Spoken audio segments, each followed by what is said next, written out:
I'm excited. I think I can wrap everything up today on nationalism. So first we'll do a recap. Then we got some historical context to nationalism itself.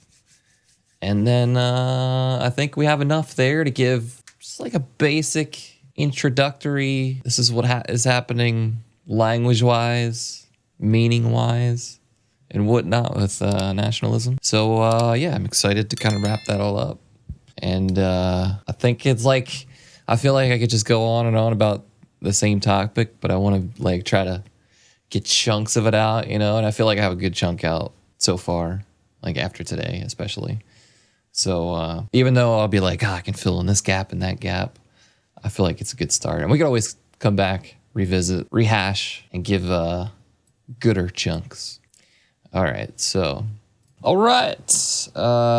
Let's get a little recap on the first video. All right, so we've kind of started out just establishing our definition of nationalism, taken from a whole bunch of different sources, just to get like a good how people feel as people through dictionaries, through Wikipedia, which is kind of like the people's dictionary, I guess. Yeah, and then we started off with some good videos that had very strong claims on their beliefs and their feelings on nationalism.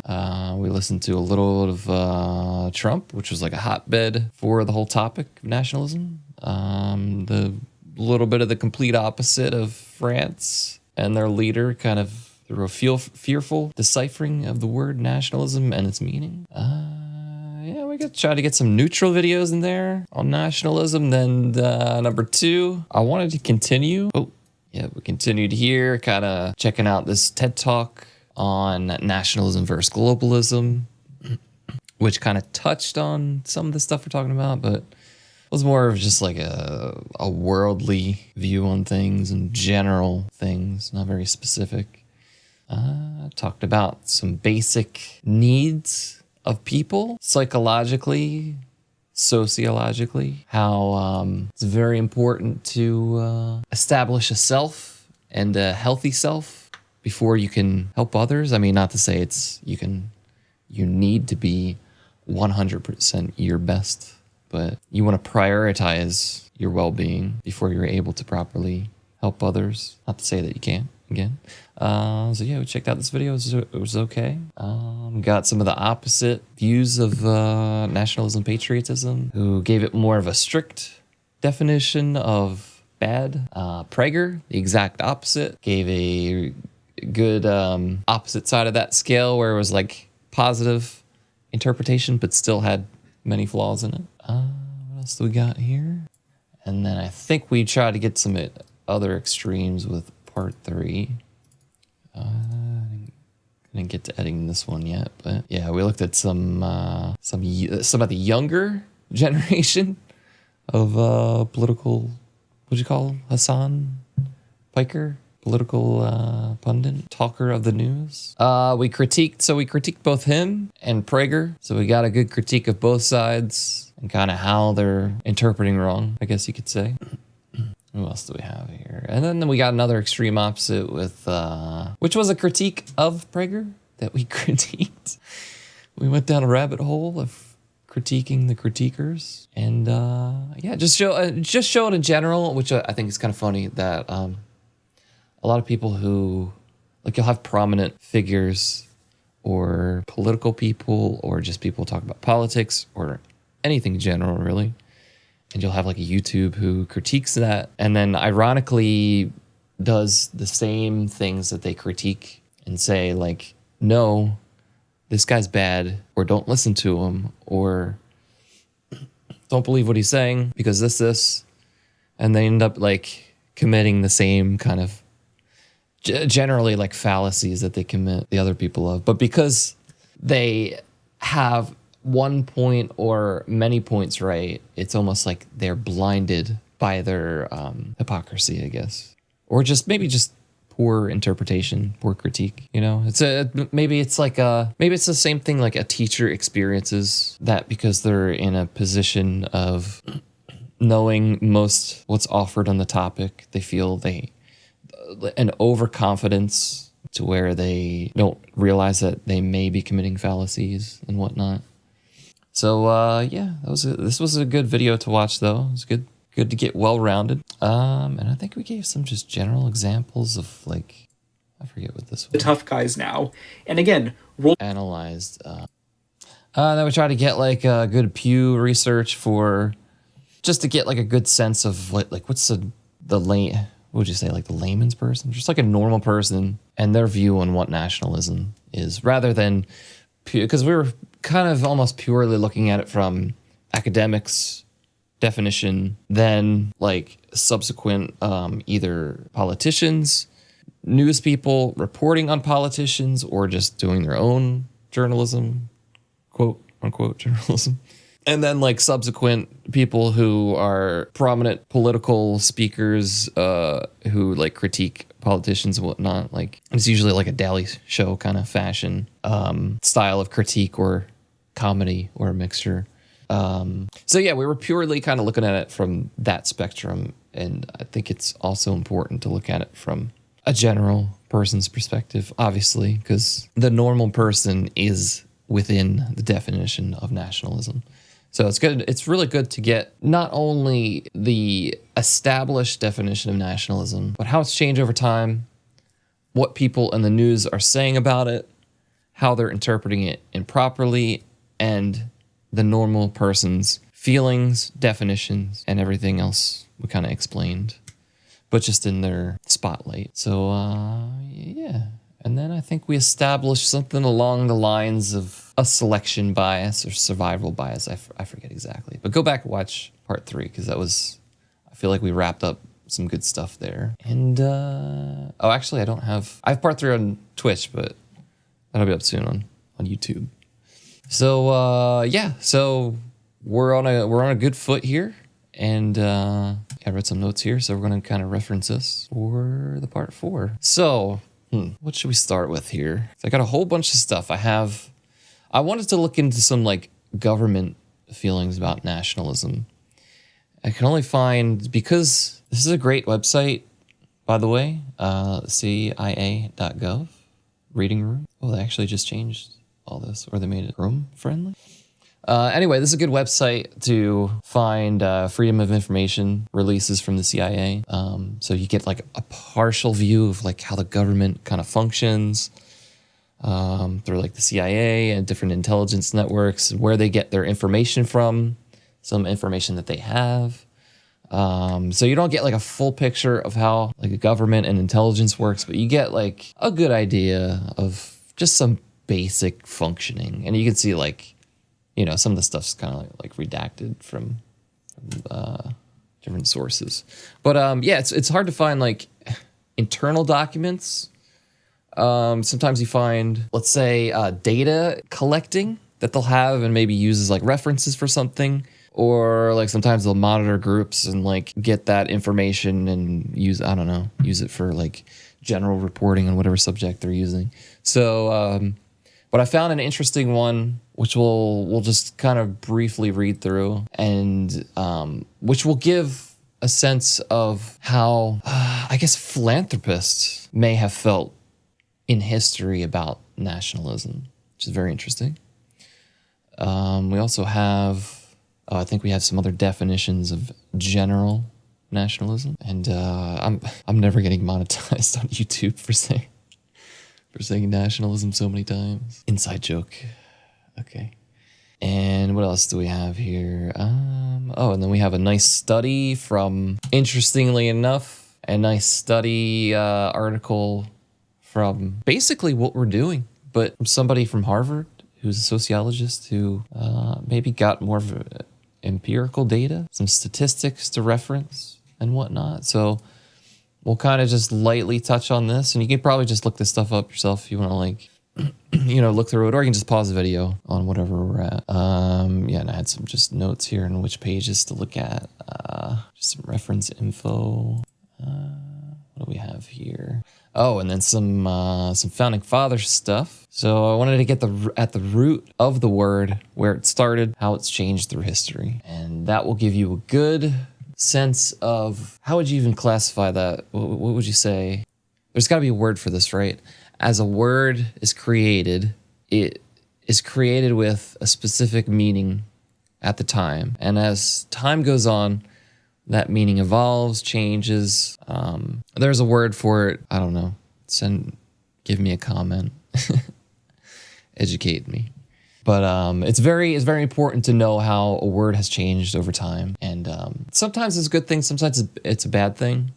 And I personally believe it's a good thing when that word gains clarity and specification, rather than it just solely changing its meaning based on like an association of a feeling of a society or culture at the time. Because then it's like words become so fluid that you're not gaining precision. You're just kind of almost like moving definition goalposts and meaning goalposts, which can be very counterproductive because you have to make videos like this to like attempt to clarify borders within a define nationalism within a global. There's a joke there. You could probably figure it out. Okay. Anyway, I think I just had a general interpretation here. And finally, some more Founding Fathers things. I think that was based on that. So yeah, let's look at probably the most important thing here to start off with. So first we defined general nationalism. Now let's take a look at American nationalism and kind of go down that little rabbit hole, I guess. American nationalism. Not American nationalism or United States nationalism is a form of civic nationalism, cultural nationalism, economic nationalism, or ethnic nationalism found in the United States. Essentially, it indicates the aspects that characterize and distinguish the United States as an autonomous political community. The term often serves to explain efforts to reinforce its national identity and self-determination within the national and international affairs. All four forms of nationalism have found expression throughout the United States history, depending on the historical period. American scholars such as Hans Kohn state that the United States government institutionalized a civic nationalism founded upon legal and rational concepts of citizenship, being based on common language and cultural traditions. The founding fathers of the United States established the country upon classical liberal and individualist principles, although forms of ethnic nationalism were also present, as codified in the Naturalization Act of 1790. Now, let's get a general breakdown of each of these four forms. So essentially, we have like a rough definition of what makes up a specific country's nationalism. What are the different aspects?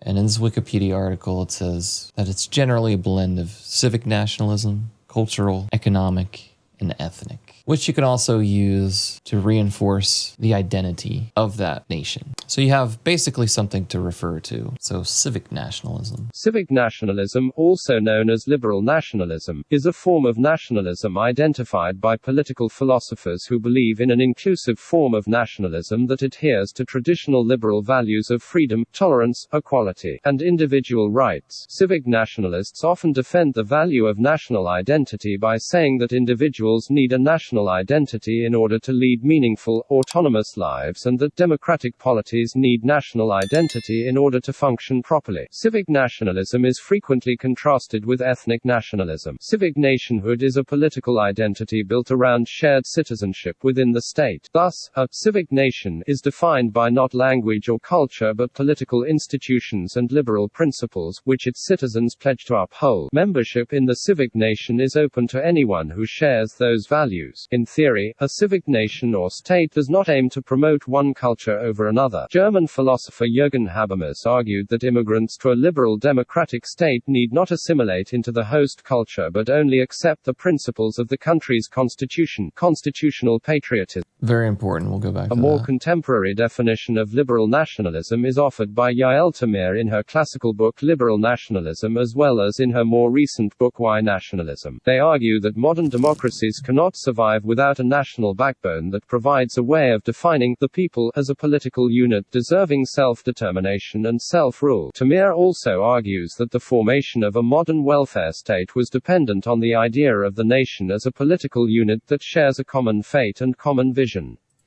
Now, this is extremely important in developing and brushing through some kind of superficial meaning of nationalism, in that the depth of what civic nationalism would be maybe traditionally or just in definition a positive expression of, let's say, love for your country or respect for your country, respect for the values which it has or aspires to have, respect for the policies which promote a form of life that promotes freedom, tolerance, equality, individual rights, morals, and generally we write laws which reflect our morals, hopefully, at least, for the most part. We try to, have a balance of justness and morality written within the laws.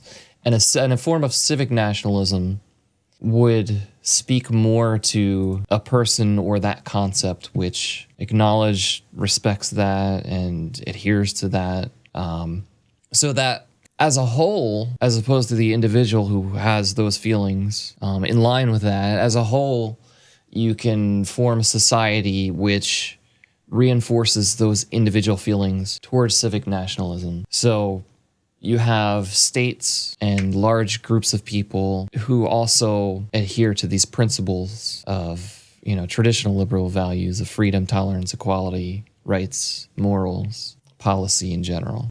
So you can see how this form of nationalism is a much deeper or much more specific philosophy rather than just this is my country and just just like having like a proximity tolerance and love and respect for a country. This would be the opposite, where you have a deeper feeling towards the country, and the groups of people have a deeper feelings and respect for the nation. So very, very important that this breaks down, because this is more of a positive association towards nationalism. And I think, can you even argue that this would be bad? I mean, so I guess you could argue civic nationalism could be bad, but that would depend on, what your definitions of morality are. What is your definition of freedom, tolerance, equality, rights? So in other words, those feelings and morals and principles could evolve from maybe something closer in your life, or maybe like a form of religion. So that instead of, so in other words, like these principles and morals can evolve from the nation and the tools and culture that it has, and what philosophies it generally promotes, or it could evolve from it probably equally lesser or greater of a influence, which would be religion.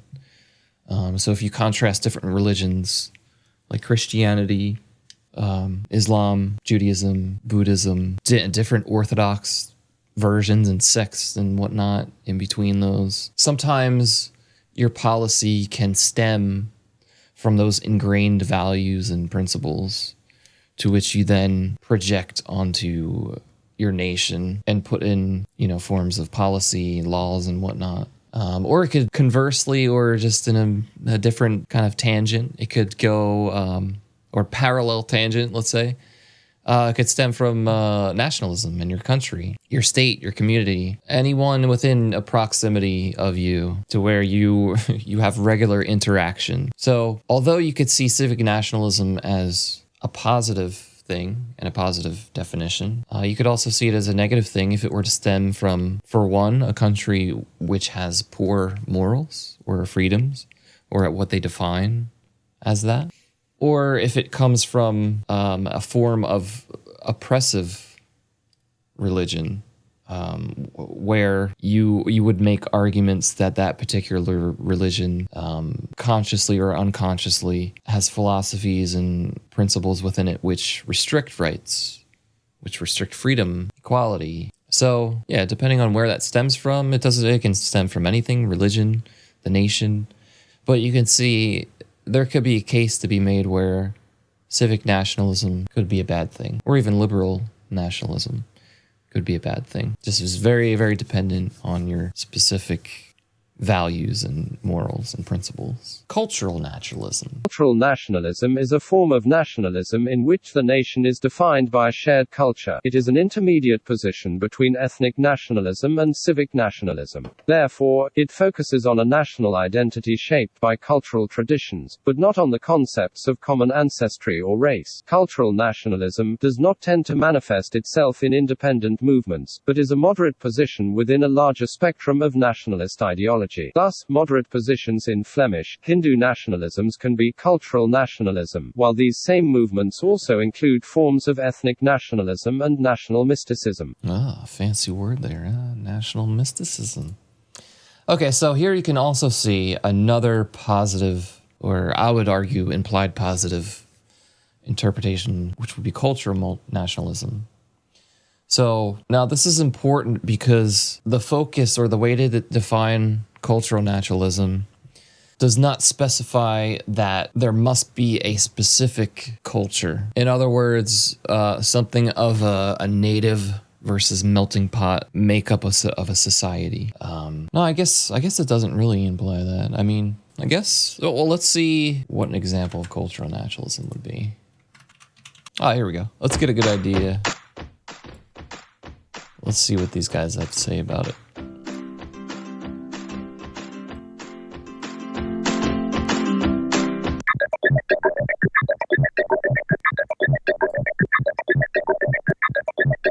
Cultural nationalism is a form of nationalism in which the nation is defined by a shared culture. It is an intermediate position between ethnic nationalism on one hand. I think someone copied Wikipedia or something. Okay, well, it could really be positive or negative in my opinion. If you're because you could gather together and say this is our culture, this is our language, this is these are our foods, these are our what else would you put in culture? Yeah, I guess the same thing where you could bond together through that shared culture, and hopefully with a positive interpretation, it would be inclusive to where it had to be this culture. Instead, it respects both what it is and other cultures as long as there's a mutual respect within that. But I could see how it could be positive, negative. But I think generally in a Western society it would somewhat balance out. Economic nationalism. Economic nationalism, also called economic patriotism and economic populism, is an ideology that favors state interventionism over other market mechanisms, with policies such as domestic control of the economy, labor, and capital formation, even if this requires the imposition of tariffs and other restrictions on the movement of labor, goods and capital. Economic nationalists oppose globalization or at least question the benefits of unrestricted free trade, favoring protectionism. To economic nationalists, markets are subordinate to the state, and should serve the interests of the state, such as providing national security and accumulating military power. The doctrine of mercantilism is a prominent variant of economic nationalism. Economic nationalists tend to see international trade as zero-sum, where the goal is to derive relative gains, as opposed to mutual gains. Economic nationalism tends to emphasize industrialization, and often aids industries with state support, due to beliefs that industry has positive spillover effects on the rest of the economy, enhances the self-sufficiency and political autonomy of the country, and is a crucial aspect in building military power. Contents. Okay. So economic nationalism would be somewhat of a relevant conversation, especially in a Trump era, in an Obama, then Trump, then Biden contrast. So I believe, roughly, generally, that in economic nationalism, one would prioritize the economy of their particular nation over globalization and unrestricted trade, in which they say here favoring protectionism, which I'd assume be some kind of maybe tariffs. You say something about tariffs in here? Now, I could see how this could go in both extremes.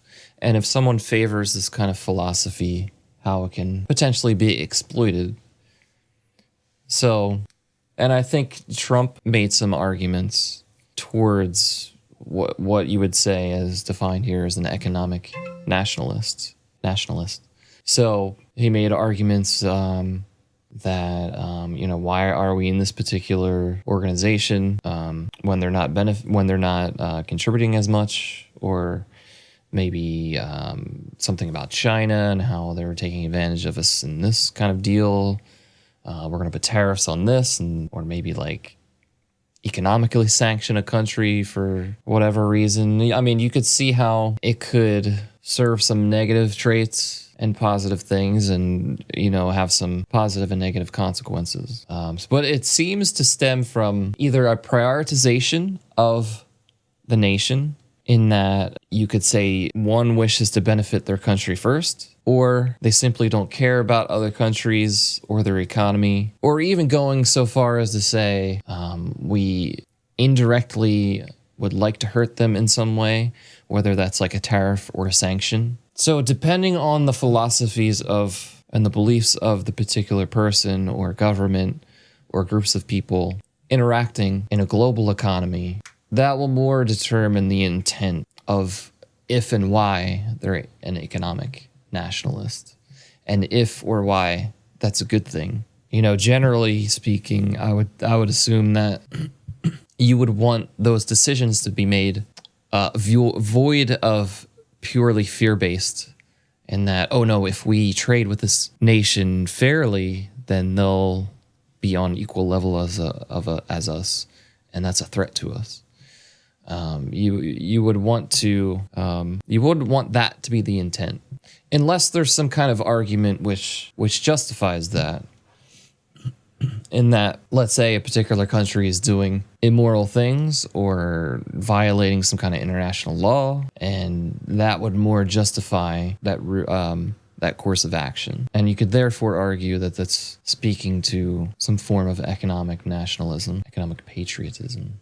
But the same basic concepts where you can, because there are potential cases where you can both be open to free trade and be open to wanting or allowing your neighbor or your nation, which you live in, to be the priority, and to make sure they are generally at a well level before they can spread out their good intent and fruits of labor and whatnot. That possibility still exists.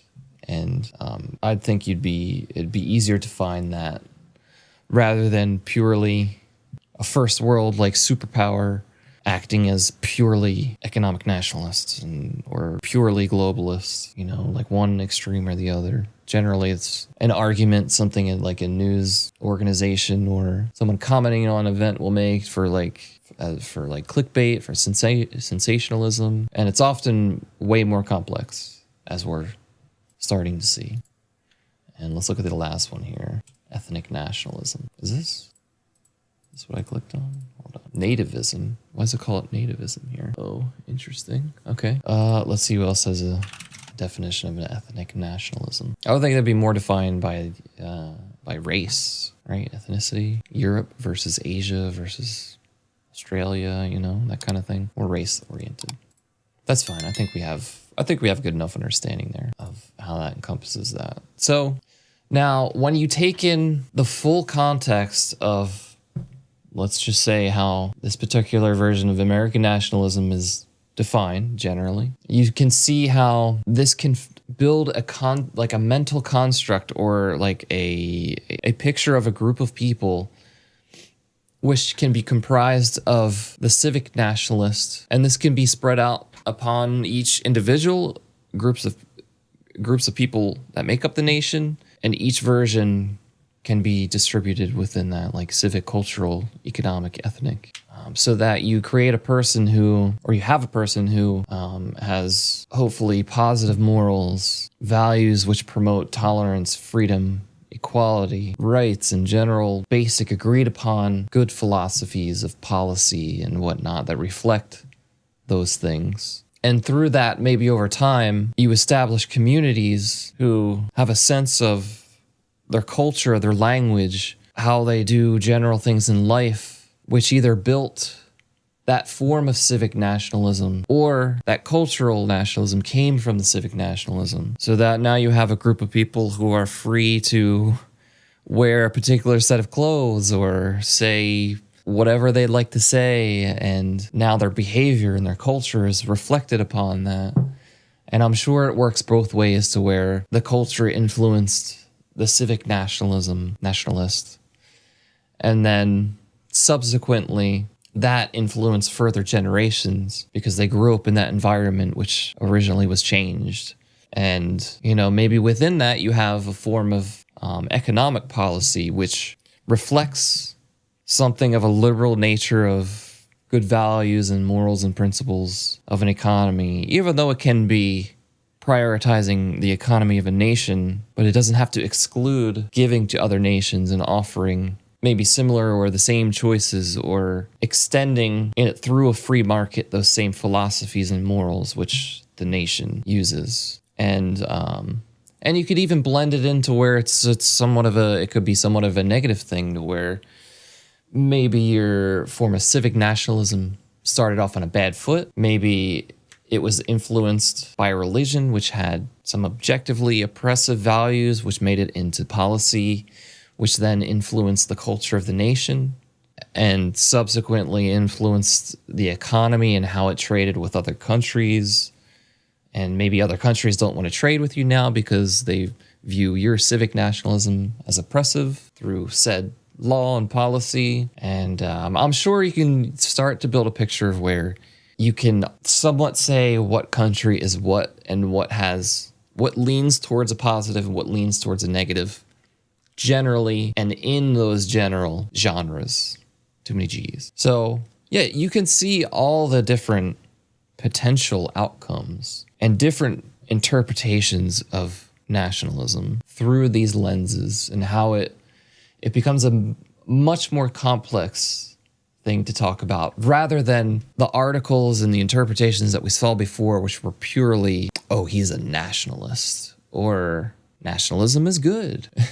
And they try to simplify things. And, generally that kind of stuff is either some kind of propaganda, whether that's through the country, through media, and whether that's just for clickbait or to just reflect what a particular journalist feels, or what a particular owner of that news organization wants to promote. It becomes very, very complex. So another great point to bring up here would just be the history of the United States itself.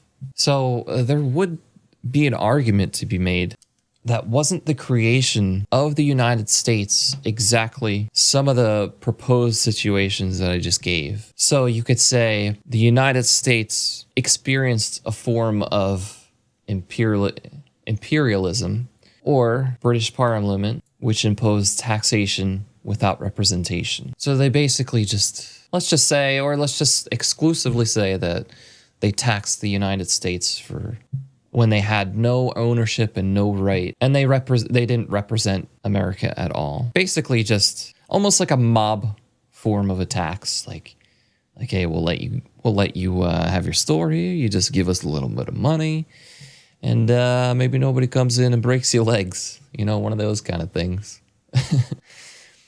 So there is an argument to be made that the establishing of the United States, the Constitution, this form of civic nationalism, starting of a cultural nationalism, proposing economic nationalism subsequently, that was a positive consequence towards a taxation without representation from the British.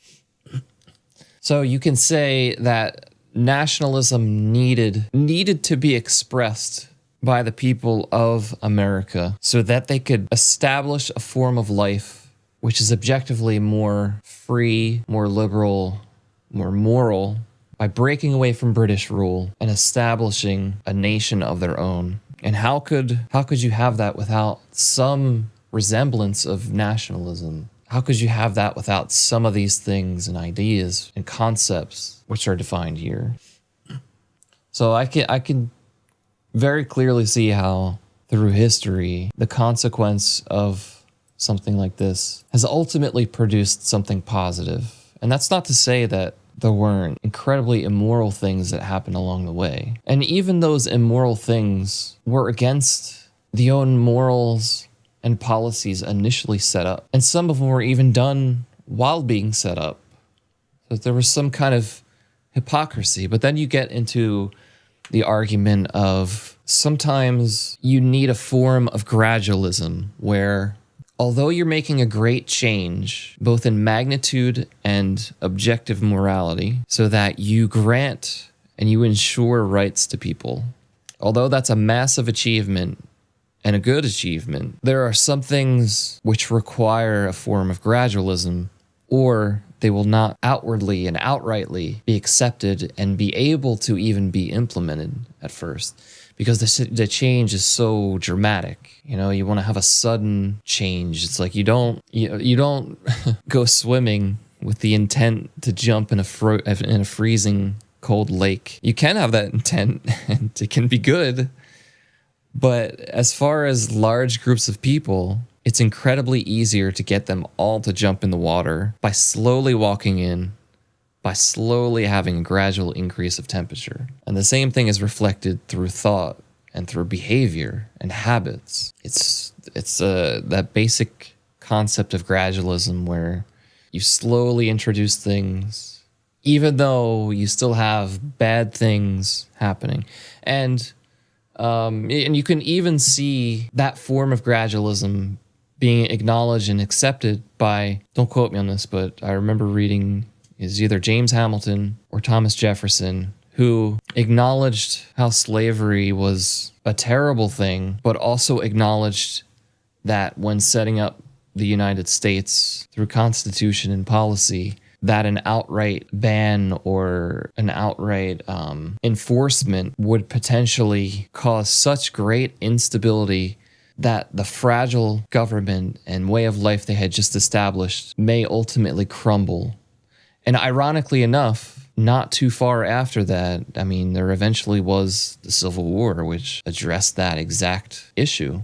And there's an argument to be made on that, you know, had that enforcement been done at the founding of America, would it have enough of a culture, of a nation, of an economy, and of a civic nationalism to weather that kind of a massive change of just the policy and life in general? So yeah, ultimately it comes out that turns out to be a positive expression of nationalism, which we can analyze through history, and even with those terrible things that happened along the way. And even in recent times, like in the early 1900s, after fears from World War I and II of different people immigrating from different countries, which I think we'll get into a little bit.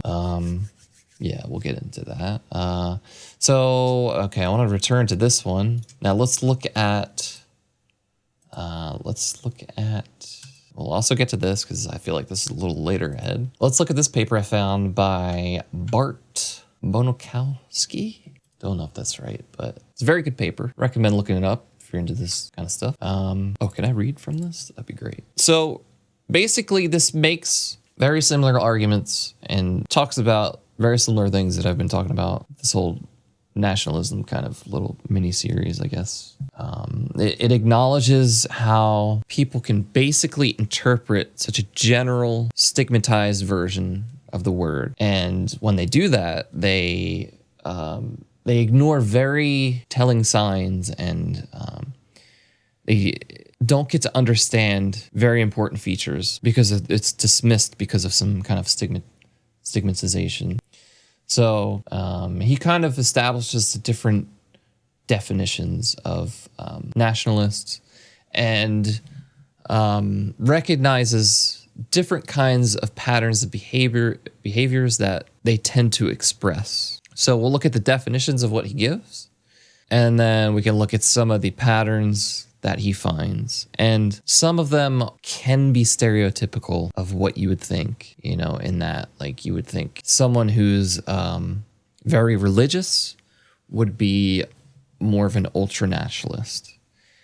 And then you would think someone who's more critical, maybe someone who's very liberal, would be someone who doesn't feel a great sense of hubris or pride in their country. So kind of stereotypical, I feel like, sociological behaviors and expressions, which you may be able to assume, or you may have had experience from, or just you may know the stereotype in general. So let's see if I can find this. So let's read these definitions, because these are very important. Can I just upload this? Class 1, Liberal Nationalism.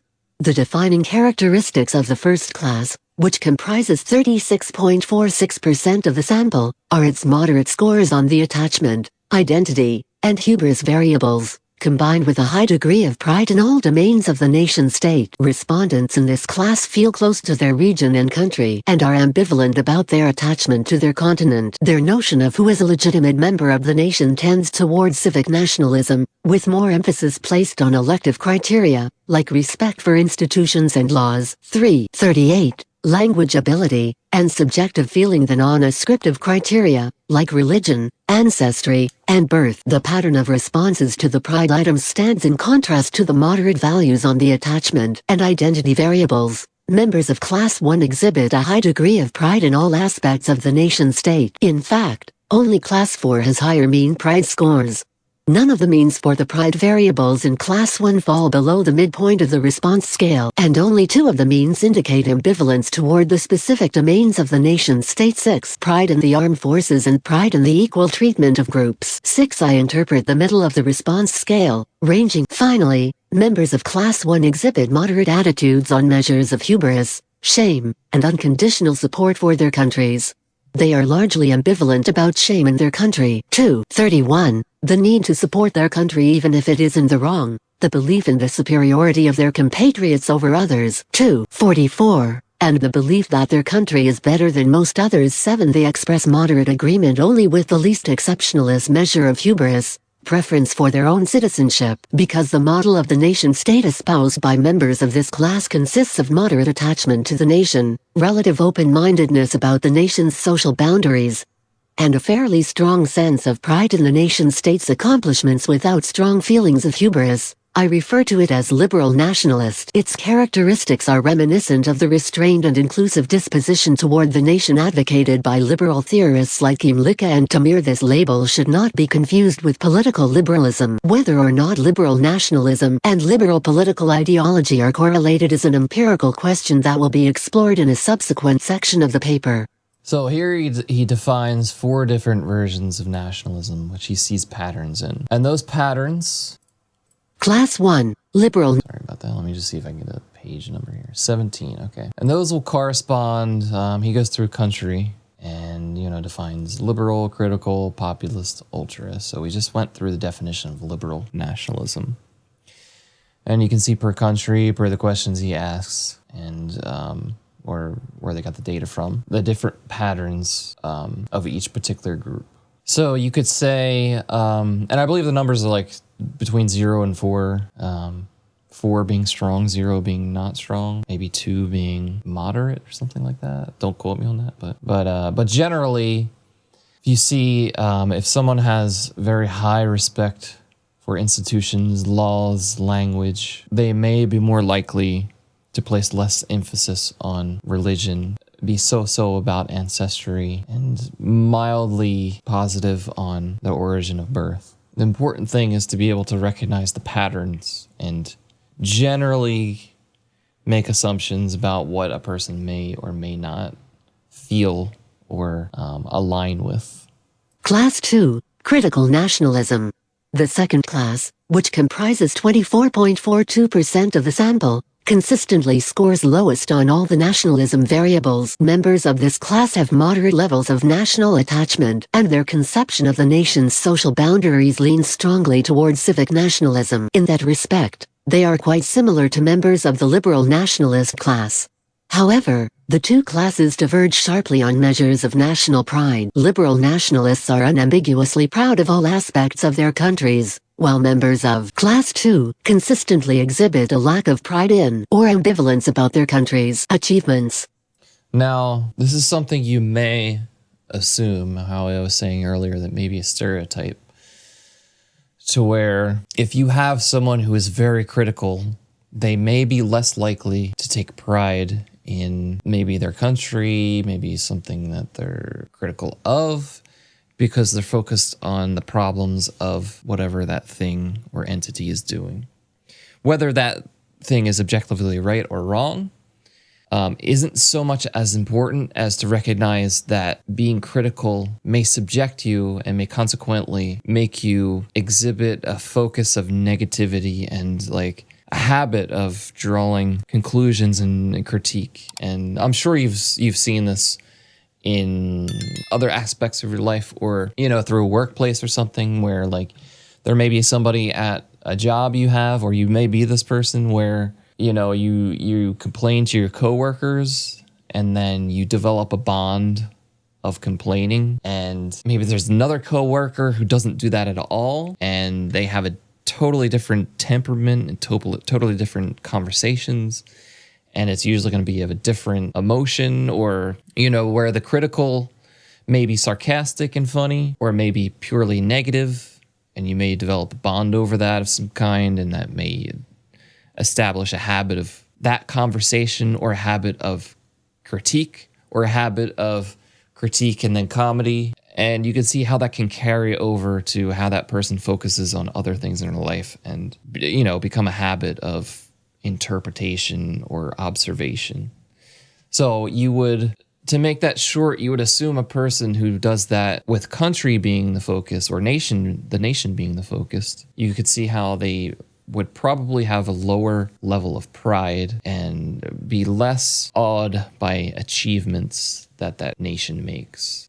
Indeed, no other class scores lower than Class 2 on any of the pride measures. The variables with the lowest means are related to the domain of state and economic institutions, fair and equal treatment of all groups, political influence in the world, the armed forces, social security, economic achievements, and the way democracy works. In contrast, activities associated with the cultural heritage of the nation tend to receive higher scores, ranging from 2.57 for achievements in science and technology to 2.73 for achievements in sports, though none of these variables exceed the ambivalence threshold.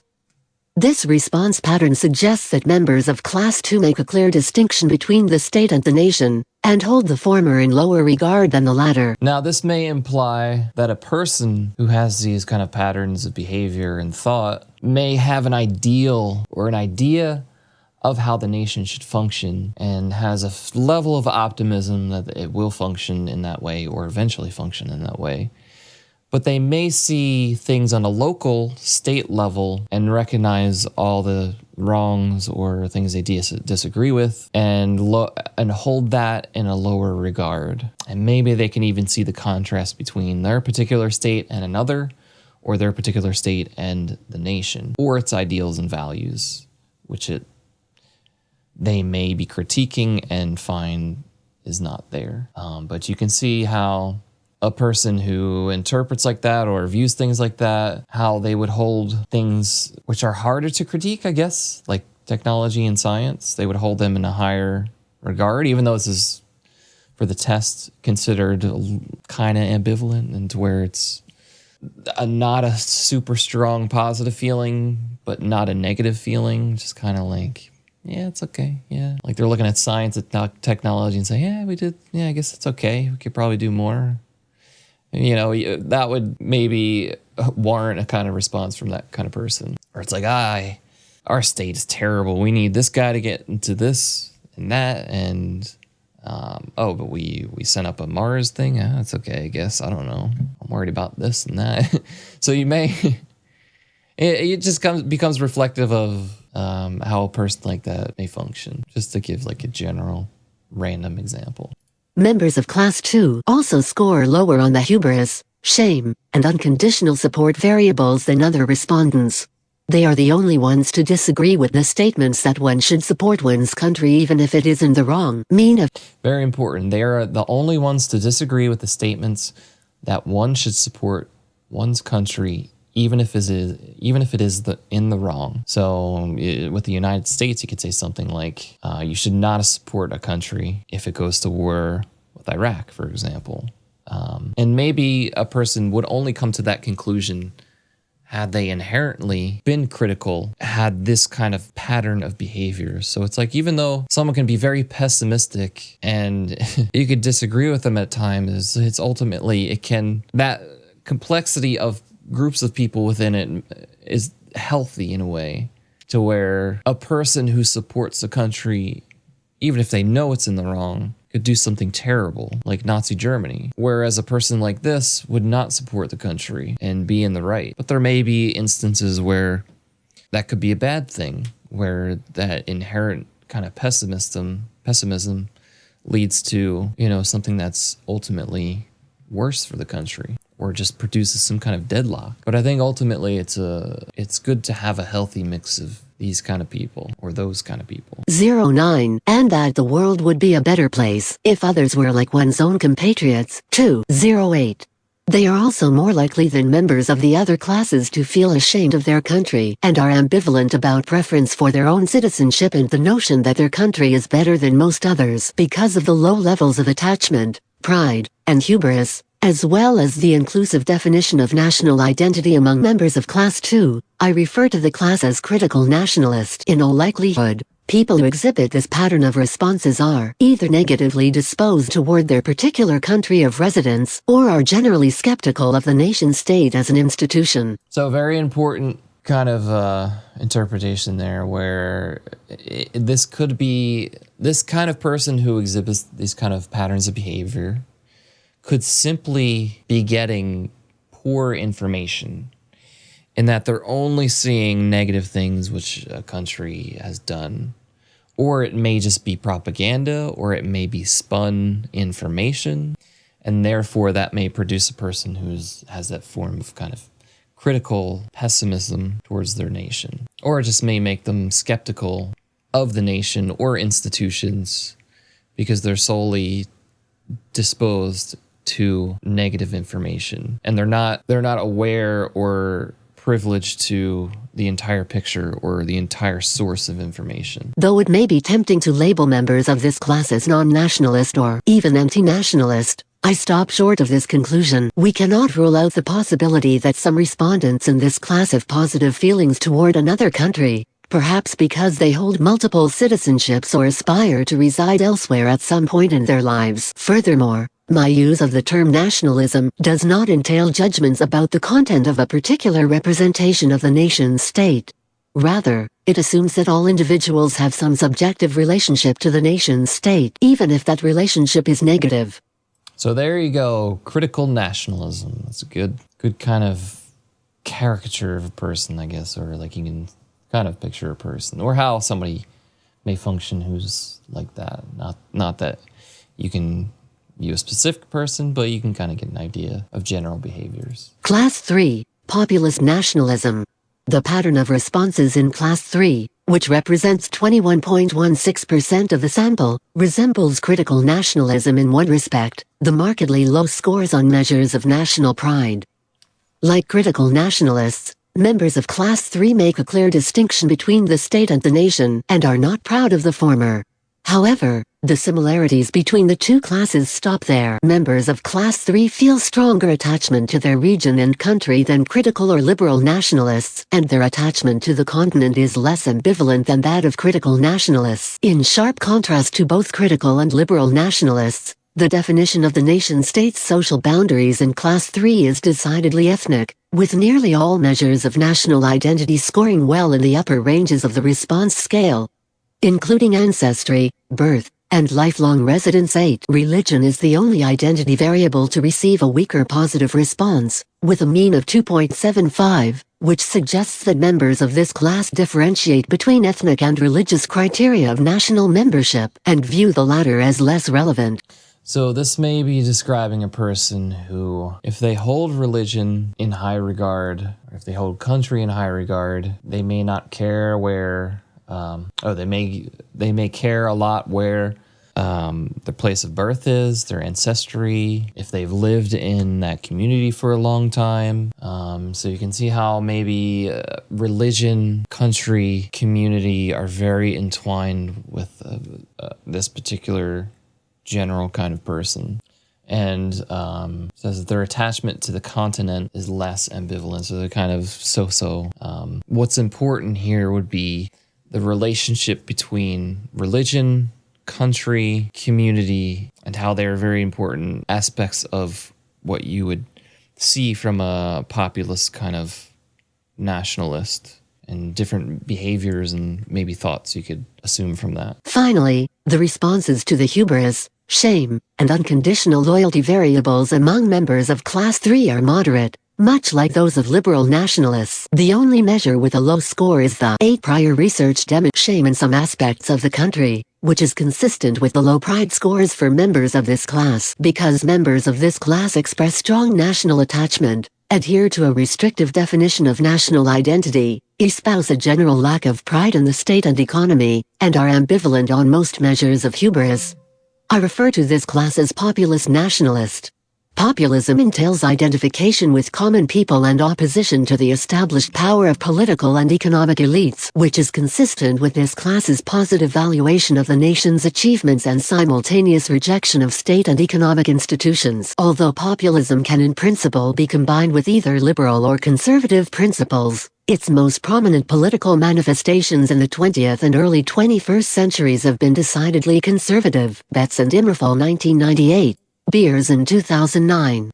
The Tea Party movement in the United States, Austria's Freedom Party, and the League of Polish Families are only a few examples of recent political movements that have successfully combined populism with nativist sentiments. The populist label does not imply, however, that members of this class necessarily support radical political parties. It merely suggests that they exhibit a pattern of responses that is generally consistent with exclusionary varieties of populism. So another very good pattern classification. Class 4, Ultranationalism. Members of Class 4, which comprises 17.96% of the sample, score higher than those in any other class on all but one of the nationalism items. They trail populist nationalists by 0.03 on the importance of language for national membership. Their response pattern is nearly a mirror opposite of liberal nationalists. They feel intense attachment to their region. 3.41. Country, and continent. They place great importance on all criteria of national belonging, including religion. They feel extremely proud of the nation. Bonakovsky states achievements in all domains and exhibit high hubris and unconditional support for their country, and low levels of shame. Because of the overall intensity of its members' attitudes, I refer to this class as ultranationalist. What is particularly interesting about the 4 classes is now, this is also another very important kind of person to understand as well. So this might generally be speaking to a person whose patterns of behavior, when they hold or feel an intense attachment to religion, will also hold an intense attachment to country, a good attachment to continent and religion. And all these things make them feel pride of the nation, or the nation makes them feel pride in all the previous things. So you can see where this person may be hold too high of an expression of optimism or not be critiquing enough. They may just inherently, side with a feeling of positivity in the nation. It's like maybe they're not disposed to the same information that the critical nationalist has, or they may just not naturally be that kind of person who focuses on those kind of aspects, and maybe they only like to focus on religion and their community. What is particularly interesting about the 4 classes is that they cannot be easily arranged along a single continuum on the national identity variables. For instance, liberal nationalism is similar to critical nationalism, while ultranationalism is similar to populist nationalism. In both the liberal and critical nationalist classes, the civic indicators are rated as much more important than the ethnic ones, while in the ultranationalist and populist classes all indicators other than religion receive similar scores. So after seeing these different forms of nationalists, which he describes here, just a general patterns of groups of people, you can see where these 4 classes, such as liberal, critical, populist, ultranationalists, you can see where and how they may produce positive results for a country, or their ways of life and patterns may produce negative results for their country. So that maybe if you have a country who is comprised of solely ultranationalists who just inherently feel love for the country, their religion, and those things are intertwined with their community, or they will be they may be more easily susceptible to propaganda, to just simply agreeing with the nation if they're right or wrong. And they may be less critical. And therefore you may have cases where it could be a bad thing and that the country may do something which is objectively immoral, and the ultranationalists will not have some kind of mental fortitude to be able to analyze that information, because they already feel this, they have feelings attached to what they view as logical or their view of the world. So they may be more susceptible to just jump into a war that their government proposes, or they may be more susceptible just to be gullible. Or on the other hand, it could be a very good thing, because maybe the government proposes a war which is objectively moral. Ironically, it's kind of an argument in itself. But maybe there's another world war where some other country is trying to take over the entire world, and the only course of action is to start a war. And maybe the ultranationalist will, heed that call, whereas someone who is critical may not. And ultimately, the critical person may be in the wrong, or they may have chosen a path that had everyone chosen the critical path, would lead to a worse off world, an objectively worse off world. So each particular person, or each genre of person who exhibits these different behaviors, you can start to see where these can all just branch off into positive and negative potential outcomes and circumstances.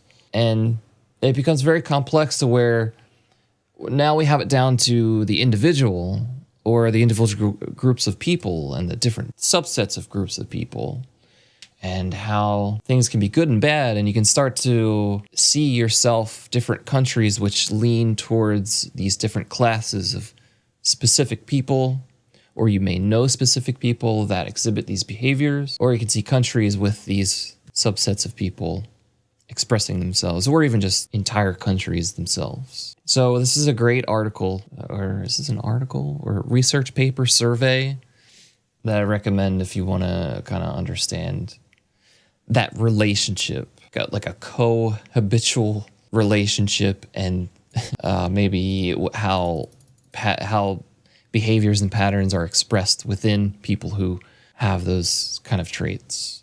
And here he gives a distribution of these classes by the country. And the great thing about this too, which I should have kind of said before, is that this information, although it's not a huge pool of data, I think it's only something around like 20,000 participants through, I don't know, maybe 20 to 30 countries, something like that. So it's not a massive pool of data, but the great thing about it is that you get to see this data within a range of years. So that this data is from 2003, and there's another subset of data which is from, I think, 1995. So you can see, I think one of the charts in here has that comparison between how people felt within these classes of people in the mid-90s versus 2000. Is that the right word?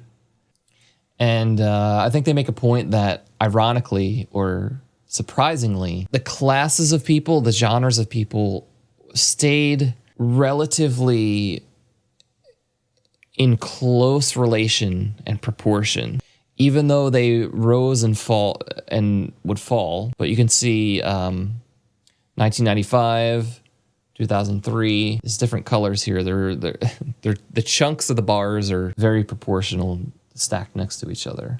And this other one, which I go back to, like here you can see in the USA, he defines 34% as liberal nationalism, 4% as critical, 9% as populist, 52% as ultra-nationalist. And something like a country, is it Russia in here? Yeah, Russia's a great example. So Russia, you can see 10% liberalism, 34% critical, 47% populist, 6% ultra-nationalist. So this would describe a country who's probably very unhappy with their country. Maybe they're just getting information, which is solely of a negative context, or just they're only disposed to that negative information that the critical nationalist is seeing. And maybe on the populist side, that they don't care about certain aspects, and you can see how it's less in line with I have pride in my country. It's like this might be interpreted as they're very skeptical of their country, whereas the United States appears to have like a very ultra-nationalist, where they have this inherent pride in their country, which has this relationship between religion and community, and therefore nation, and less of a critical view, more of a civic nationalism. Other countries like Venezuela, which I believe I don't remember what their form of country or government was in 2003, but there's some good countries to look at here. You can sort of see how this reflects how maybe a person from here may be as a person in general, or you may come across this kind of person more often. So very, very good sociological kind of paper on nationalism. Whew, a lot of info, a lot of stuff to think about. Now, let's go a little bit back in history. Okay, so this is from a roundtable of the Institute of the Norman Waite Harris Memorial Foundation about nationalism and regionalism in South Asia. So they were concerned with national affairs. They weren't, I believe the founder was like a banker, maybe a philanthropist. Oh God, I can't see that word. Let's look him up. Okay, so this is him. This is Normie, good old Normie here. He was an American banker. He founded Chicago-based Norman Waite Harris and Company, predecessor of Harris Bank, as well as its affiliate Harris. Good old stuff. He was a philanthropist. That's the right word.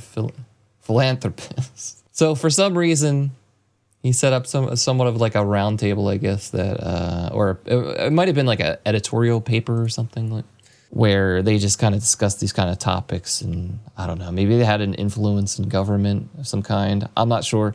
That's a cool topic all in itself. Like, who were these people? Why were they talking about this kind of stuff?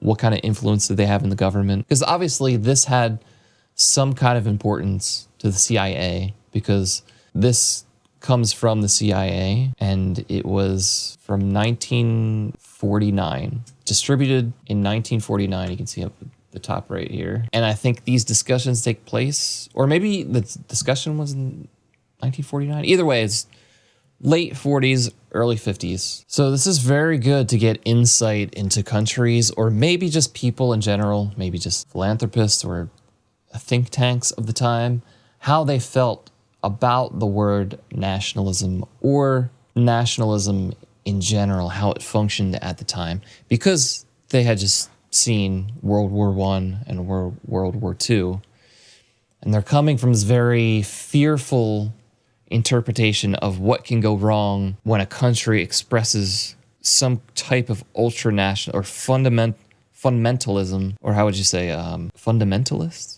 Not sure if that's the right word. Where it's just a group of people who would do anything that their country says, and they have inherent pride for the country, and they are not the critical thinker. Or maybe they are the critical thinker, and they've just succumbed to propaganda of the government. So here they say, triumphant nationalism, or emergent nationalism in South Asia, is caught in a very cruel paradox.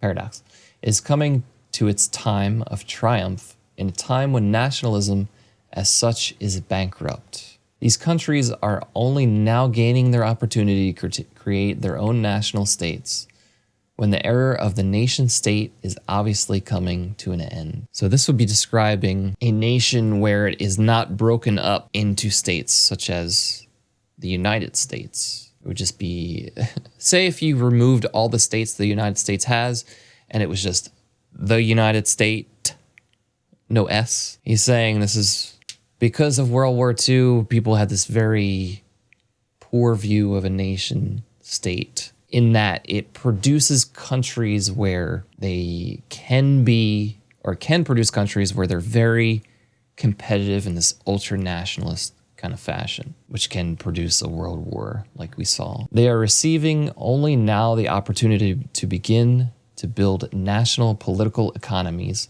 when it seems fairly obvious that the national political economy as such is a diseased and dying thing in our world and does not have much of a future. This fact obviously is not readily evident to the people engrossed in these nationalist movements, stubbornly fighting against their immediate enemies to achieve immediate objectives. These are considerable. So this would be speaking of a potential person within a nation state who may be more subject to focus on the short term or fight the short battle and may not be privileged to the long term, and they may not be privileged to something that is not propaganda of a nation state, which may be solely invested in only their well-being and not considerate of any other nation's well-being, and possibly, in fact, directly opposed to their well-being and just want to conquer them for whatever reason.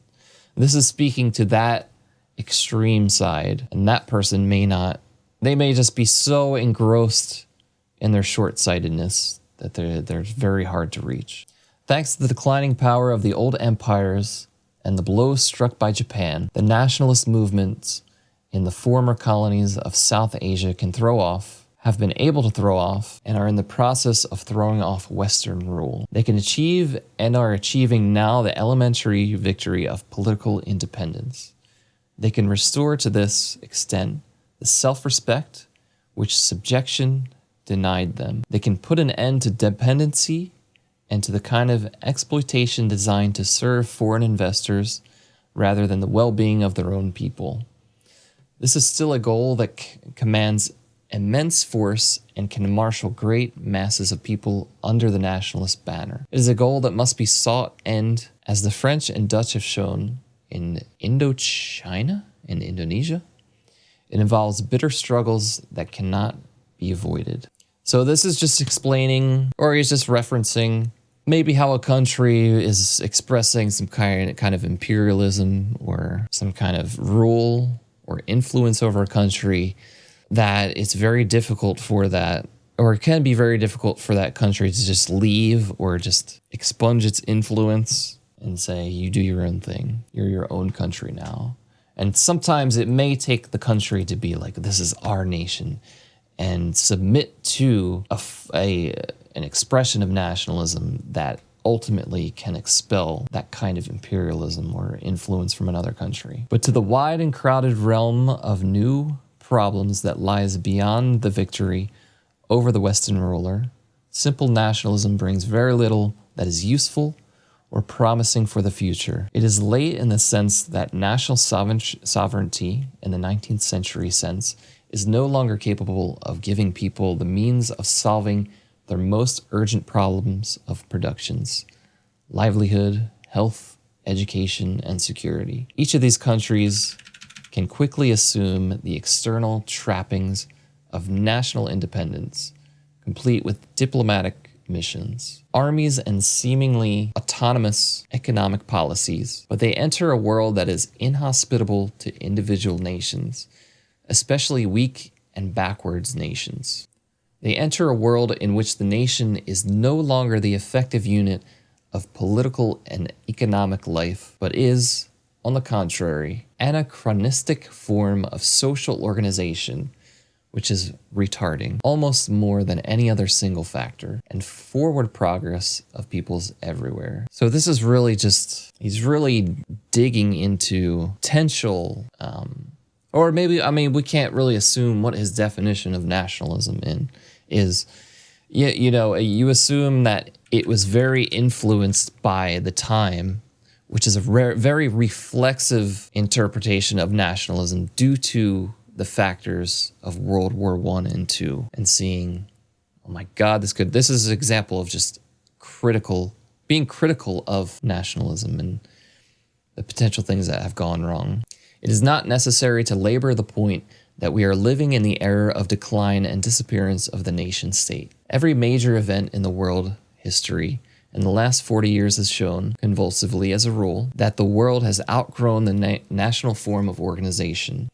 Out of 2 world wars and a major depression, we learned that the old system no longer functioned fruitfully.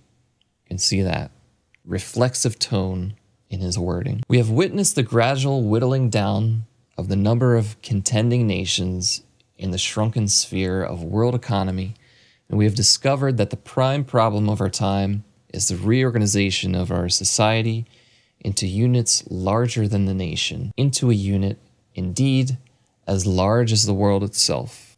Hitler's attempt to conquer Europe, Japan's attempt to mold Asia into a single sphere under its control, the creation of the United Nations, the emergence of huge spheres controlled by the 2 surviving contenders for world power, have all been, in their various ways, attempts to come to grips with this demand of our time.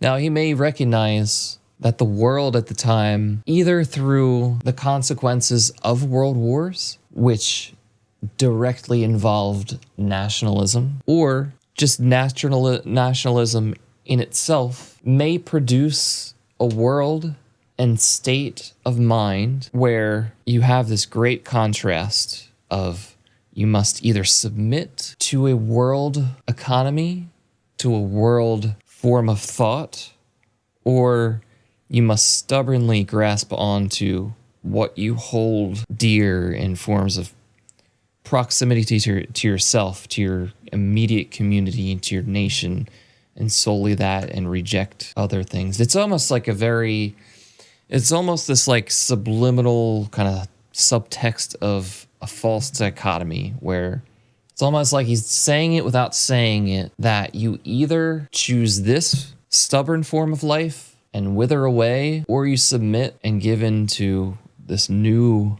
world order, which I think he describes later, and cohabitate. I can't say the word. You coexist in a global economy in a world, or you don't, and you wither away. And this is all, keep in mind, a very reflexive kind of conclusion, I believe. By now, all the great empires that rose in the epoch of nation state have fallen, or else have declined gradually to dependent status.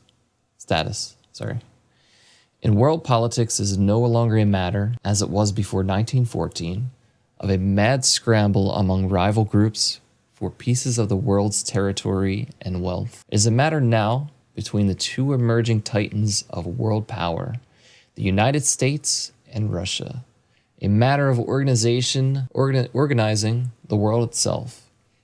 In this struggle, there are combined both the elements of a struggle between national powers on this enormously and large scale, and a profound conflict between contending sets politico-economic institutions. Today, every lesser country in the world is subject to the conditions created by this world power conflict. None is independent. None enjoys national sovereignty in the older sense of that term. Even Russia and the United States themselves cannot any longer ensure their internal progress and their external security as self-contained national entities. They are forced to try to erect new systems of supranational dimensions into which every smaller country is drawn. Yeah, you get an idea of the very, very reflexive and very skeptical, or just already concluded that we need to get away from nationalism. Look what Hitler did. Look what the world wars did. Look what Japan did. This is what nationalism produces. We need to influence people to get away from nationalism. I believe that's like what's going on in his mind at the time. But this was 1949, so very good insight into some think tanks of the time on nationalism. So I had something here, I'm not sure what I was referencing, but Because nationalism allows a convergence of thought and order through a form of patriotism, liberalism, governance, and legislation.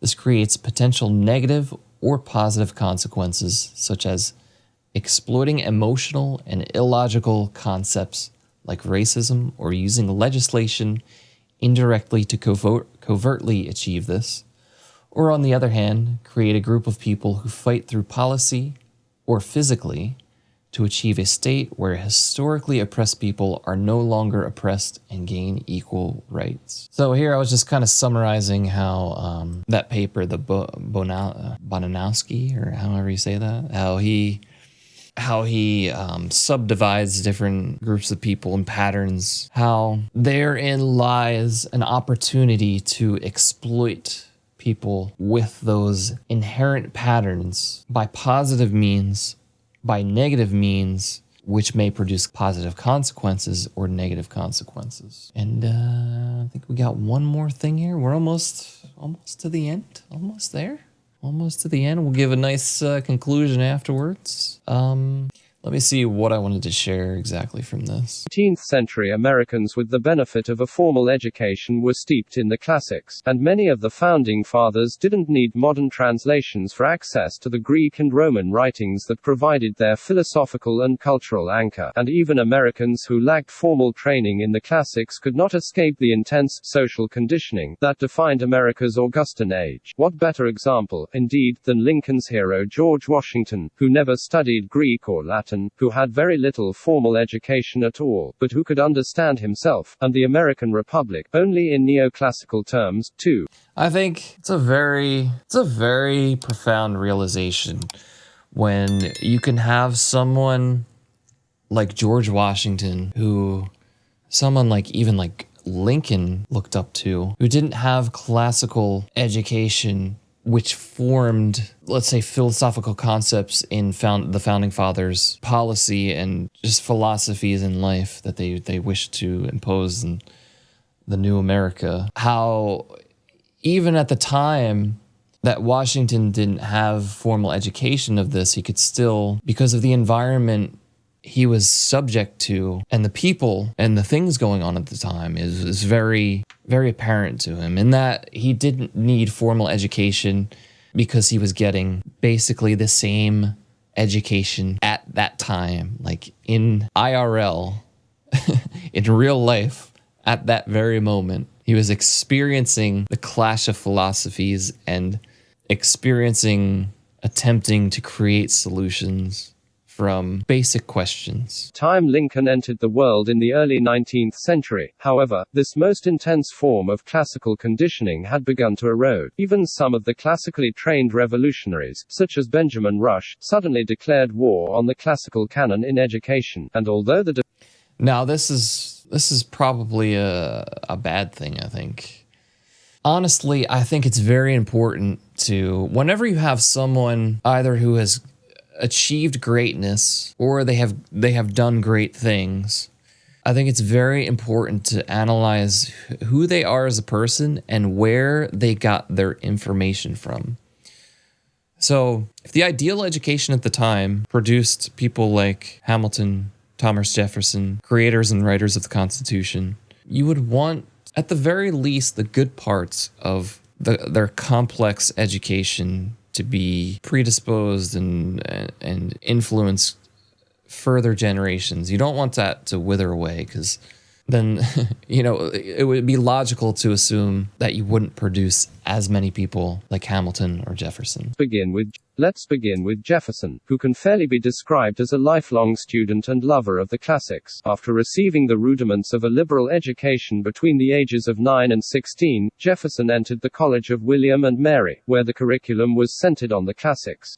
Almost a half-century later, following his retirement from public life, he re-immersed himself in the classics, and his dialogue with the ancients, to use Carl Layman's phrase, entered its final, most passionate phase. Indeed, Jefferson reported that his intense intense classicism during these twilight years made him feel like a lonely monument of another age. 7. During the early years of his retirement, as he approached his 70s, he movingly described to a correspondent his efforts to beguile the wearisomeness of declining life, by the delights of page 57, classical reading and mathematical truths. 8. He was more specific, writing to John Adams a year later, in 1812, I have given up newspapers in exchange for Tacitus and Thucydides, for Newton and Euclid, and I find myself much the happier.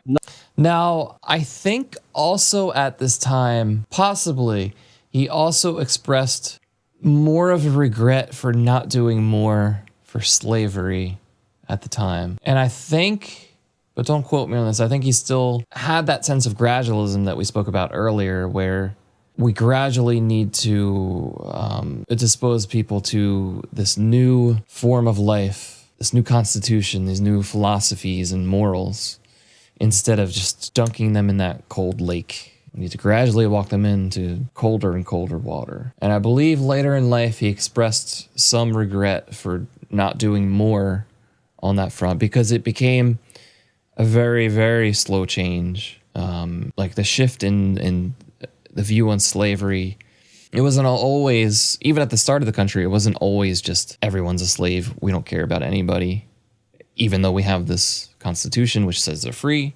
It was more of mixed at the time, and then it's just slowly started to wean off until I believe it created like the Union and the Confederacy, which ultimately, as they're pulling apart from each other, had a conflict, and then, the Civil War and whatnot. So, interestingly enough, I think it would be good to look back at his writings to John Adams and see during this period when he gave up newspapers and instead focused on education and a form of thought which produced some kind of inspiration rather than critical analysis, than maybe purely critical analysis of negative things, maybe brought him into a greater state of mind, a better state of mind, and allowed him the opportunity to come to terms with his morals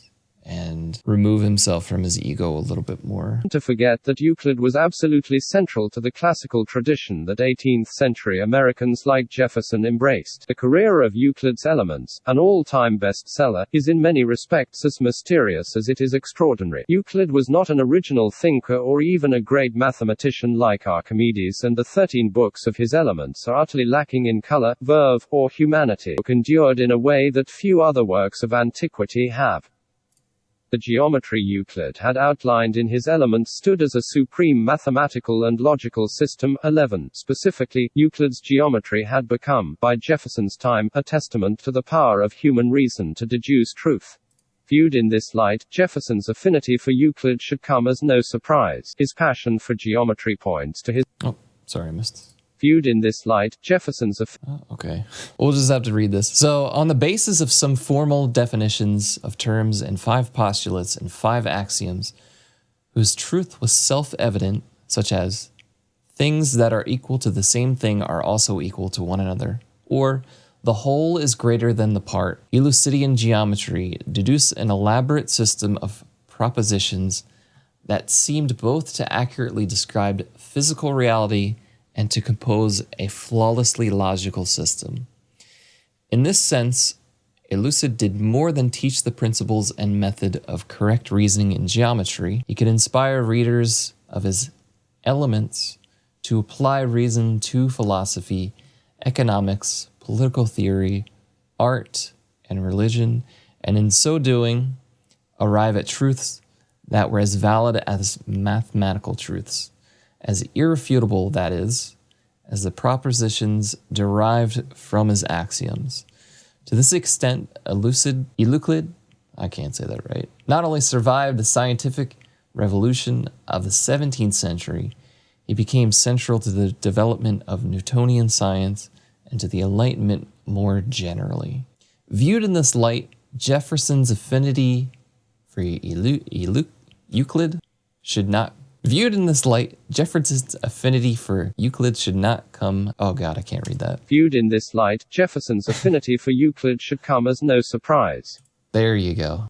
As Jefferson's pleasure in Euclid deepened with age, he became increasingly ambivalent about the relevance to modern America of other dimensions of classical antiquity, including its political theory. His contemptuous dismissal of Plato, especially the Republic, is well known, and by the second decade of the 19th century, Jefferson had decided that even Aristotle and Cicero, whom he had once read avidly but now saw as part of a distant, radically different past, actually had little practical wisdom to offer American Republicans amid the new conditions of the early 19th century.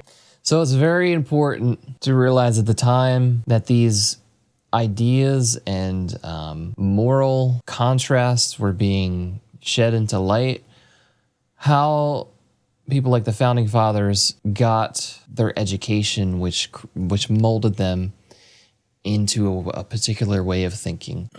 And how even like someone like Jefferson eventually recognized that logic must grow and must grow with time. And even as a person who was for the birth of a nation state or a nation comprised of states, there is a positive to be ascribed to nationalism. And there are lines of logic which reinforce the potential positive outcome in that you develop a person by these classical forms of philosophy and logic, create a positive expression of nationalism to where they ultimately expel British immoral rule and start to create a platform of a better world that allows for better potential outcomes and a better form of civic nationalism, a more positive expression of that. And that's ultimately what the Founding Fathers set in place, that platform. But at the same time, that is not to say they did not want the critical nationalist. In fact, I think they said quite the opposite, that something along the lines that a nation, even like the United States, needs the critical nationalist. And that's in reference to what I was saying earlier, that we need a healthy mixture of the critical nationalist along with the liberal nationalist and the populist and sometimes the ultra-nationalist. That's why it's so important that even the founding fathers recognized this and those, and probably maybe even those potential outcomes of the same kind of things that I was talking about. I mean, I'm sure they knew more. I'm sure they could logically conclude or draw to conclusion more than I can. So there it is. I'm going to end it with this pretty American flag up here as we conclude. So I think the most important thing to take away from this, and what I've learned, and hopefully other people have seen in some way, whether you accept it or reject it for whatever reason, I think I'm best being pretty fair, is that nationalism allows for a multitude of different conclusions and consequences. There should be a healthy mixture of different subsets of people and forms of nationalism, because they can, for better or worse, be exploited for good or for a positive outcome, which we kind of briefly went over before about like how if there's another country doing something immoral, you may need someone who is more aligned or has the behavior patterns of an ultra-nationalist to get behind, whereas a critical nationalist who is very skeptical of institutions may pass on the opportunity to ultimately be morally righteous in their physical doing. So it's really, really highlights the complexity of the word nationalism. It really highlights more of a analysis of a person who defines nationalism themselves. So on the one hand, you have the subjective analysis of nationalism and the different branches that can form into. And then you have the person who defines nationalism in their own particular way, which is fine. But from that, you can interpret so many things about that person. Not only how they may function in life, how they may relate to things, and how They may interchangeably relate. You can assume things about them. And ultimately, how they define nationalism is a projection of their beliefs, what they've been subject to on that topic, how they've been educated, whether it's propaganda or objective truth or purely omission of data. Personally, I think through looking at all this information, that historically, nationalism has gone through a roller coaster of expressing itself morally right, morally wrong, and positive outcomes and negative outcomes. Because to a degree, huge wars may require nationalism. They may not, but it's certainly easier to have nationalism, even if it's a morally righteous war. Because not only do you have the moral incentive for a individual person to change by going to war, but they also have all the concepts ascribed to nationalism, which both it holds and strengthens rather than is just like on the same level and doesn't add to it. It adds to it, basically. So when a person, I'm sorry, let me go back.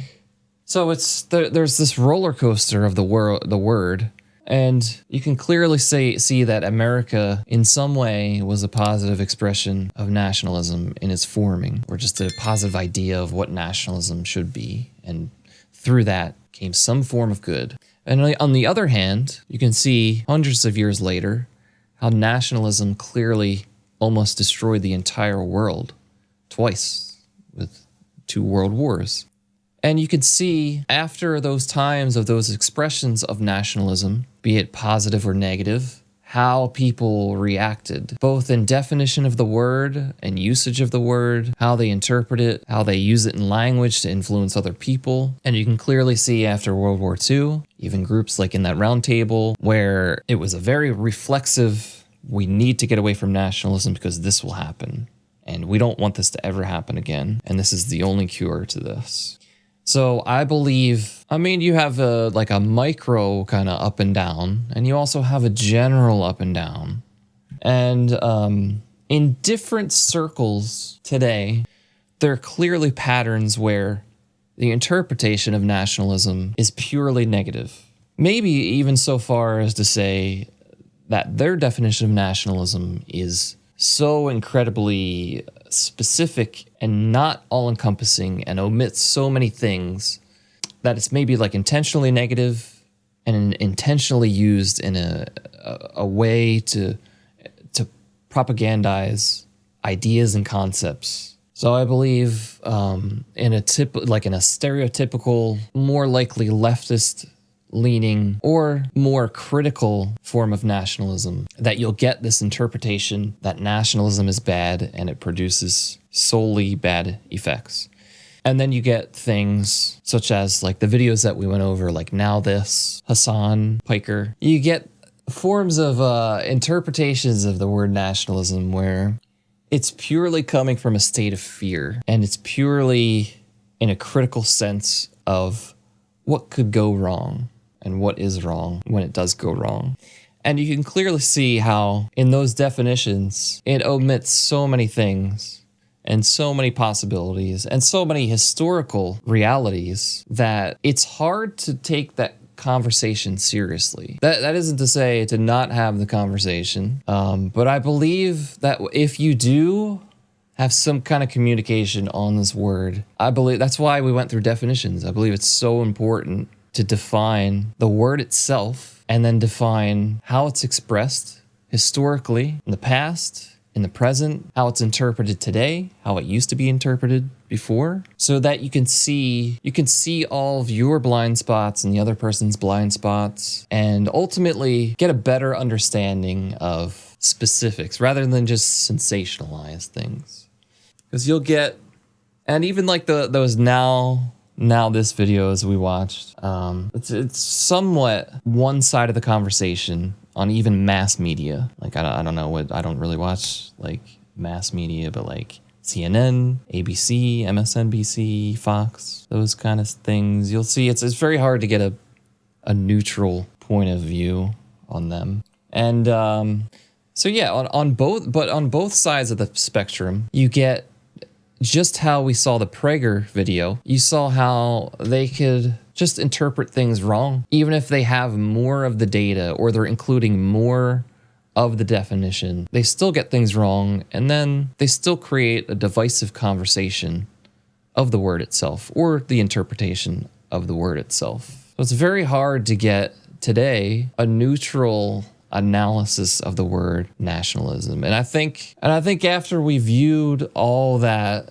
and went through all that kind of information, how people used it, how you define it historically, I think it created a very clear picture of how people use the word today, and even how people slander each other with, and even how like Trump said he was a nationalist, and that was a good thing to him and his supporters.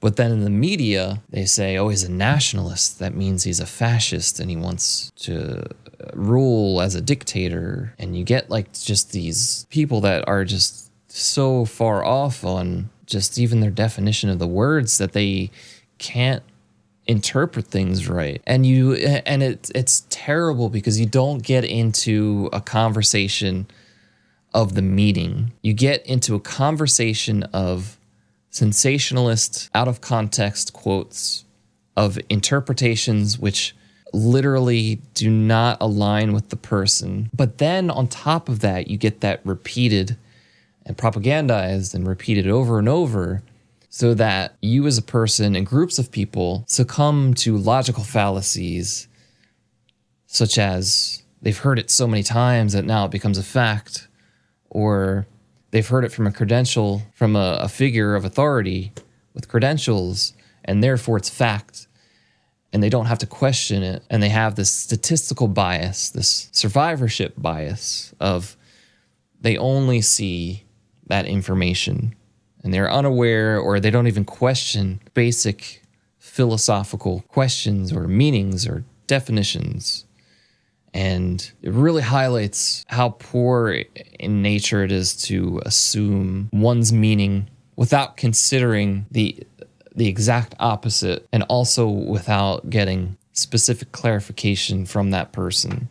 So I think with all that info, you can really just get a better understanding of people and be able to communicate the positive and the negatives, so that a conversation now, hopefully, after you've seen or I've seen or we've gone through this, now we have a basis to have an actual conversation rather than a sensationalist argument, superficial argument, a slanderous argument, and get to actual meaning in a conversation. Like when he says he's for this, maybe he means this. Let's get clarification, because this could mean so many things, and this could be good or this could be bad. We don't know. We can't assume, and we've expanded our horizons so that we have a better understanding of those who we may have argued before, but now can have some kind of empathy and just get to a deep conversation. So yeah, there's those two things: the definition, the meaning, and then when the person uses it, it's very telling of the person and how they use it. In the future, with something like nationalism, in a future of globalism, maybe that's a whole different video, but I believe it allows you to think of policy and moral and philosophical arguments which help you understand globalism. Maybe that might even help who you vote for. I don't know. But in the future, I'm very interested to see how this word evolves and how it's used in the media and how people in general use it, because you'll get a very good idea of where a country is attempting to steer its future by how it uses a word like this, or how political figures and reporters use a word like this. There's a lot you can tell from it, in what direction it will move towards a more globalist future or a more mixed future. Because I believe how that guy at the round table was saying, that the nation state is no more, and now it's a collection of states working within a global economy and global form of thought. And hopefully we bring that form of civic nationalism to a global platform to raise other countries rather than assimilating to a global culture, to a global nationalism. Whereas you have United States nationalism, you have a global nationalism. Right? Because then on the one hand, a mixture of philosophies that are diametrically opposed to each other is not going to end up well. In that communism is not going to mix well with capitalism. It's not easy for North Korea to then become one country with the United States. So you hope that the civic nationalism, the good concepts and morals and philosophies from that nationalism are transposed into a global platform, right? Because I believe that currently, when you look at globalism and how it's viewed, that some fear that we will mix into globalism rather than take the positives of nationalism in something like civic and philosophical nationalism and add to and expel forms of thought which are inherently oppressive and regressive. So we have an ideal of nationalism, which we hope will transpose into globalism and naturally expel those negative traits. And ideally, we do not mix in a globalist kind of fashion to where we compromise the progress that we've made to include others, because that would ultimately be wrong. For example, if another country felt it was morally righteous to kill someone who dishonored your family, if we were to step into a global form of policy and accept that, not exactly even expel our own thoughts on it, but just to exclusively accept it, would be to regress some way, to remove those positive attributes of a civic nationalism, where we recognize that something like an honor killing is terrible, is objectively immoral, so that form of toxic nationalism must be expelled to then mix with the ideal form of globalism that arises from that nationalism. So I believe there's that fearful, critical analysis of globalism, which absolutely has a right to criticize and come to those possible conclusions, because they're very possible. On the other hand, you have people who just wish to, I feel, naively push towards that globalism without answering those specific questions that I just came up with on the fly, right? We don't have someone addressing, well, what are we going to do when we mix globally with a country? How are we going to have the new world order if we are to mix with a country who currently allows honor killings and what is objectively immoral? We can't. It's diametrically opposed to Western philosophy and to our nationalism, our civic nationalism. So I feel there is no conversation for globalism in that sense. And that inherently is wrong because it does not address that issue or the millions of other issues I could think of if I actually sat down and thought about it. But hey, I'm just some random guy on YouTube, on Twitch. Should be me, probably. But the fact that that is even questioned implies such a naive, delusionary optimism that I side with the critical form of globalism, because you need those questions answered. You need assurance that the progress you've made as a country, as a nation, that civic nationalism is transposed through policy or will be, so that you do not give up your rights, that you do not give up what is morally right, what you've already established as morally right, or even policies. Just a little teaser into that. But maybe that's a whole conversation in itself, that relationship and that projection into the future of globalism and nationalism. But I feel like we've come a long way in this kind of analysis, and I hope whoever watches right now, it's like nobody, but hopefully it's a lot. So feel free to share this kind of series. I don't know if you like this. If you like it, subscribe to the YouTube, come to the Twitch. I try to post teasers and previews on TikTok. I'd like to post them somewhere else, but I feel like everywhere else is spammy. So just subscribe to YouTube, keep up to date, and let me know if there's something else you guys want to hear about from this topic, if you have any questions, and also what else you'd like to hear about or what kind of topic you'd like to go in like we did with this. Because I think it's fun. I think it's good to understand this kind of stuff. I'll be back probably with a new topic. All right, guys, but thanks for hanging out, and I will catch you guys next time. All right, see ya.